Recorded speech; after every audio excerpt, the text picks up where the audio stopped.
Hello, hello, hello.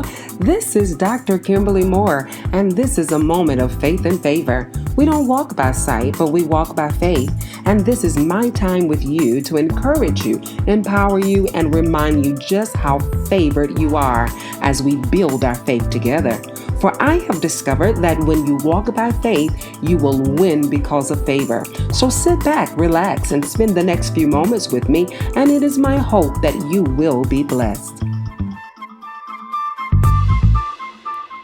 Today, I want to talk about God's timing. I think those of you that are listening to my voice, you can agree when I say that we have many reasons why we give God praise. We have a lot to be thankful for, in spite of what may be going on around us, in spite of what we may be experiencing ourselves. If you really think about it, we still have reasons to be thankful.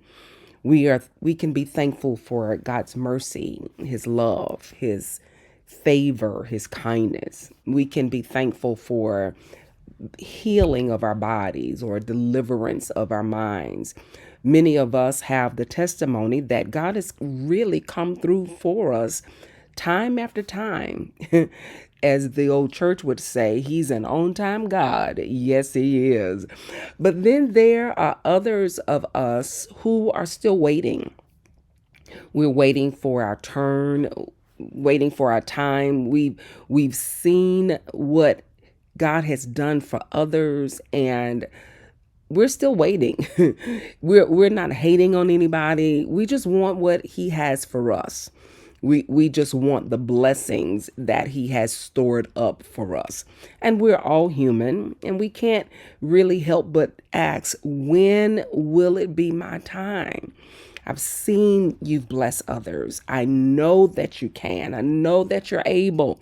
But when, God, when is it going to be my time? I've seen miracles you perform for my neighbor, but when will it ever be my time? I know you've said that. I know you've asked those questions because I have.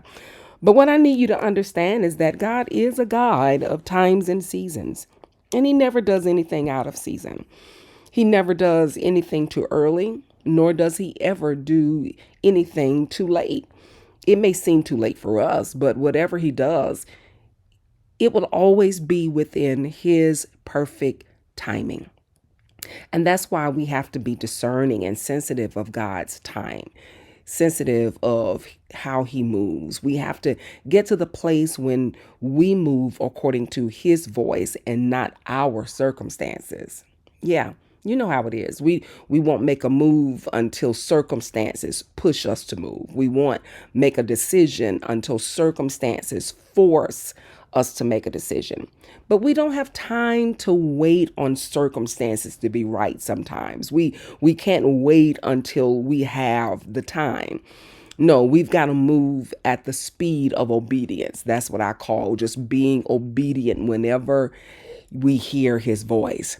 It may not be the perfect time for you to go back to school, but if you know that it's the will of God for your life, go with God. Maybe it's not the perfect time for you to make a major purchase, excuse me. But if the Holy Spirit leads you in that direction, go with God.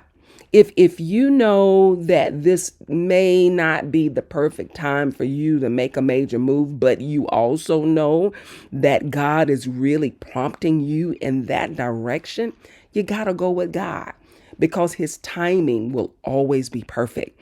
It does not matter what anyone else is doing. It does not matter if things are lining up perfectly for you. It does not matter what anybody else's opinion is. You just have to go with God. The psalmist wrote in Psalms 102 and 13, "You will arise and have mercy on Zion, for the time to favor her, yea, the set time has come." And so I've come to let you know that it is all about God's timing. It's all about his timing. When he moves, he has a way of exceeding our expectations. And so I want you to know that, maybe you don't feel like it's time, but if you feel the Holy Spirit prompting you, then just try him. Just trust him. This Take him at his word and go with him. So I know you want him to move right now. I know there's some things that you've had on the altar, you've been praying about, you've been meditating over for a while, and you're saying, well, I'm ready to move. I'm ready for him to do what I've been praying about. But I've come to let you know that God's timing will always be perfect. I know you may want answers right now concerning some things, but I need you to know that God still has time to do it according to his will. And when it is lining up with his will, it will always be perfect timing. Yeah, you may need him to heal right now. You may need him to deliver in some ways right now. But you also need to know that God has a timing of his own. That's the only point I'm trying to get through to you. God's timing will always be perfect timing. Now, I'm not saying that it's going to take him a week. I'm not saying it's going to take him a month or even a year. But what I am saying is that you need to prepare yourself to be obedient whenever you hear his voice. Hebrews 3:7-8 says, that is why the Holy Spirit says, today, when you hear my voice, don't harden your hearts as Israel did when they rebelled, when they tested me in the wilderness. I want you to know today, time is of the essence. So just position yourself to go with God. That's the word of the day. Go with God because his timing will always be perfect. Have an amazing day. Thank you so much for spending a moment of faith and favor with me. It is my prayer that you've been blessed by our time together. For more information, you can find me on all social media platforms at Kimberly Moore or Pastor Kimberly Moore, or on my website at www.kimberlymoore.org. Just remember, no matter what it looks like, we continue to walk by faith and not by sight. And some way, somehow, we will win because of the favor of God that's on our lives. God bless you.